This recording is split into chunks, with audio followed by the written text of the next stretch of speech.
syempre kasama pa rin natin si Jeremy. Yan. Alright, so kahapon po kasi ay hindi namin nabalatan, gawa ng panay ulan kahapon. Ayun po yung daanan ngayon, no?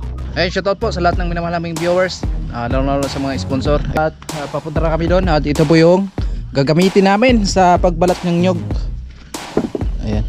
Alis na kami. Alright, so time check tayo mga kasanay ay alas 9 ng umaga. At ayan, ilagana na naman natin mga kasanay para matapos na agad yung pagbabalat natin ng nyog.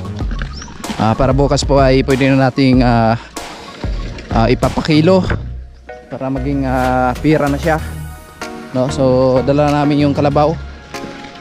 Si kalabaw mga kasanay ay isa din to na nakakatulong sa atin.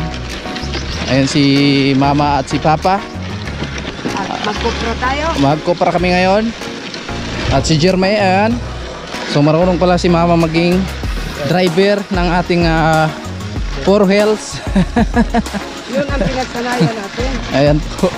Pero hindi sa amin tong kalabaw na itong mga kasanay ay inalagaan lang namin to. Kung nakakita siya ng tubig, inom. Ayan. Pasalamat ka ba, umulang kagabi.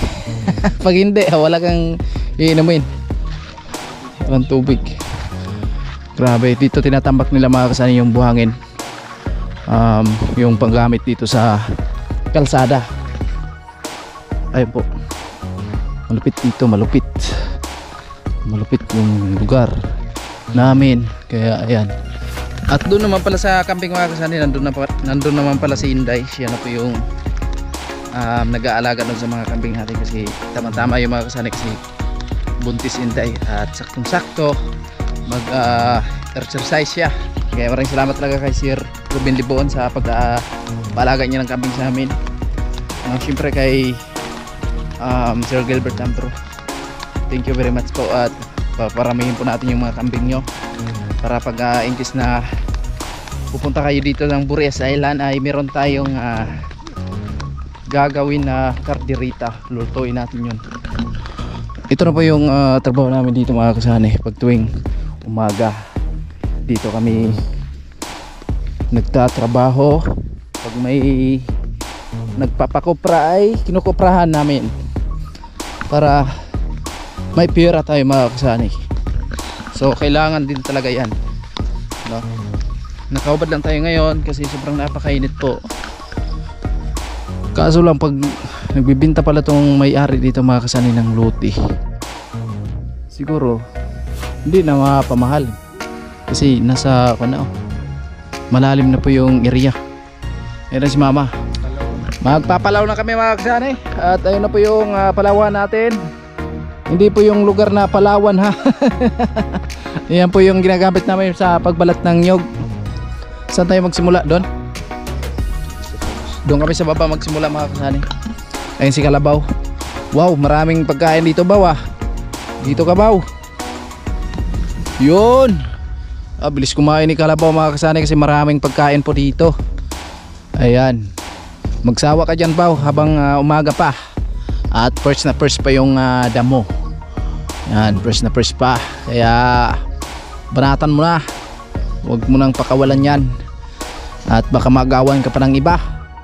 Yun andito na po yung sako na panglaban natin mamaya. At pagkatapos po kasi natin magbalat ng nyog, kutin po namin dito sa medyo mapantay yung lupa para ibilad na lang po natin. Sana hindi umulan para matuyo na agad, no? At marami pong tambak dito. May tambak tayo dyan na mga nyog. At syempre meron din dito sa baba. Ayan. At medyo madulas yung daanan mga kasanay kasi nga umulan kagabi. Ayan, basa pa yung damo. Ayan po, meron kaming tambak dyan. Tapos doon kami una sa baba para papunta tayo dito sa pataas yung natin pagbalat. Alright, yun yan guys. Ganito talaga yung buhay sa probinsya. Kaya shoutout po sa nakarelate ng ganitong trabaho sa probinsya. Okay guys, dito na kami magsimula. Ayan, dito kami tawag dito, magbalat ng nyug. Ayan po yung gagamitin natin. So pasok ma. Pasok, balat. Subukan po natin. Siya ang magbubunot at ako yung taga meron.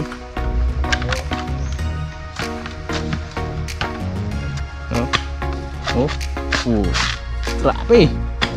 Bilis. Ganyan lang ka-easy yung pagbabalat ng nyug. Yung iba kasi dinidiretso na pagbiak na may kuanpas, tapos sayang yung bao.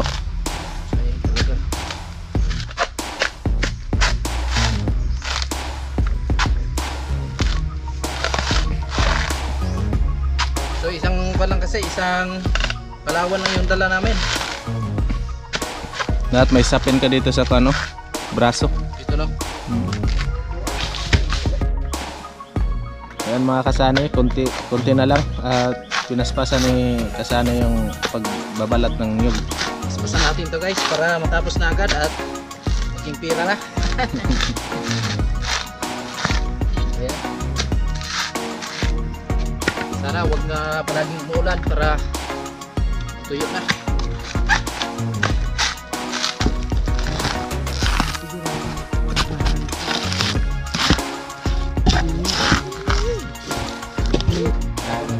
Nagnakaw ng pinya yan.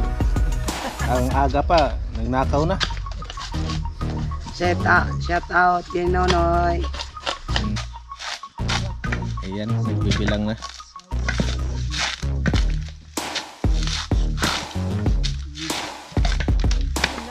Ayun na mga kasali, tapos na tayo magbalat at biniyak na yung mama.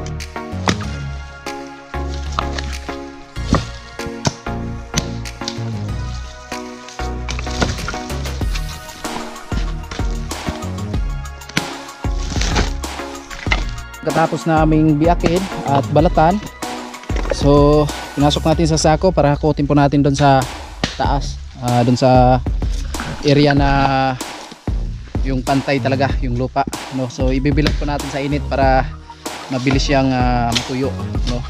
Kasi pag gatungan po natin, medyo buhay pa kasi yung balat ng nyug. Ayan po. So medyo matagalan po tayo, kaya sana ay hindi umulan para matuyo agad yung kupra natin, no? At para maibinta na at maging pira na siya. Alright, so si Jeremy pala yung dito na naman sa kabila nagbalat ng niyog mga kasani. Siya na naman yung pumalit sa akin, kasi yung nabalatan po natin ay mahigit 100. Dito na naman siya po, siya na naman yung balat. Alright, so kayang-kaya ni Jeremy mga kasani, at grabe pause natin kaya hinubad ko yung damit ko. Alright, so ayan. Kaya may? Ayan naman. Kaya, so bali apat na po yung nabalatan niya. Ayan. Okay. Pagkatapos balatan ni Jeremy, bilangin po namin. Tapos biakin at isako, hakutin po natin doon pataas. Ayan mga kasani na. Pag nagbabalat ka pala ng niyog mga kasani, kailangan huwag kang uminom ng tubig ng niyog. Tama ba? Kasi yun po yung pamanhiin namin. Iinom ka po ng tubig ng nyog, so magsugat-sugat daw yung kamay mo. Iwan ko lang kung naniniwala ka niyan. Mabilis lang masugat. Oo, mabilis daw ang sugat.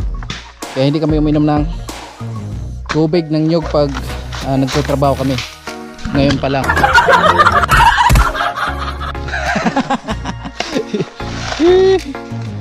Ayan, so magkano lahat yan may? May 100 ka ata din yun, no? Abot ng 100 yan? Hindi, wala. Mas marami pala yung sa baba mga kasani kanina, kasi natipon po yung ilang puno yung nakawit natin doon. Siguro 4 ata yun, 5 puno po yun, at doon namin tinambak, kaya medyo marami. Kasi ito po ay nandito. Meron din tayong tambak dyan. Ayan po. So binanatan talaga namin ngayon. Kasi kahapon po ay panay ulan. Sana nga ngayon ay hindi umulan. Para po diretso yung trabaho namin. Ayan, kulimlim na naman yung panahon natin. Siya na po yung maghakot ng ating niyog mga kasanay. Ayan po. Walang checkpoint pa? Walang checkpoint? Wala. Okay. Hindi siya nahuli mga kasanay kasi walang checkpoint. At grabe, tuwang-tuwa si Kalabaw mga kasanay kasi maraming pagkain dito. Ikot siya, ikot. Diba?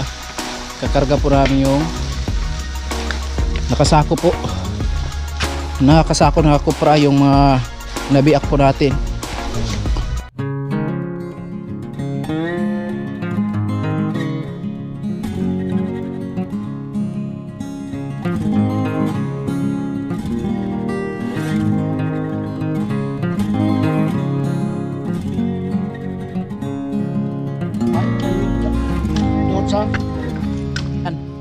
Oh, diba malaki?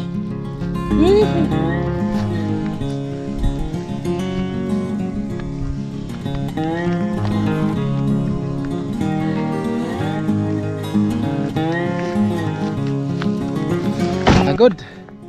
Ayan mga kasanay, dito namin binibilad para mamayang hapon po ay tuyo na siya, diba?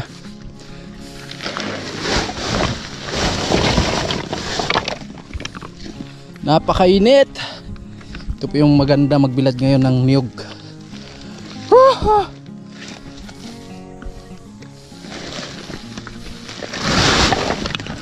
Wala. Ayan. Ganito ang ginagawa mga kasanay. Ganyanin lang siya para mamayang hapon po ay tuyo na. At sana huwag umulan para matuyo po yung kupra namin. Pauwi na tayo. Oops. Grabe ah. Uy, uy, uy, uy, uy. Hirap dahanan dito ah. Yeah. Sige. Oops, oops. Oh. Let's go. La. Si Papa. Saan dadaan si Jetli? Ah, magaling pala itong mga kasanay oh. Tapos naputo yung hawakan oh. Yun. Yeah, please. Dito kami dadaan. Ito ano? Loh, malalim. Tamling ko. Wag. Lah, malalim pala mga kasanay. Malalim na po ito. Mahigit ilang kuanto meters? 100 meters. Loh. Takot. Guys, malalim na. Malalim na no? Takot. Nakatakot. Uwi na kami. At tanaw na tanaw po yung dagat dito mga kasanay sa taas. Ayan po. Diba? Woohoo! Ganda dito pag tuwing hapon. Mamasyal ka dito mga kasanay. Woohoo! Mihi! Right.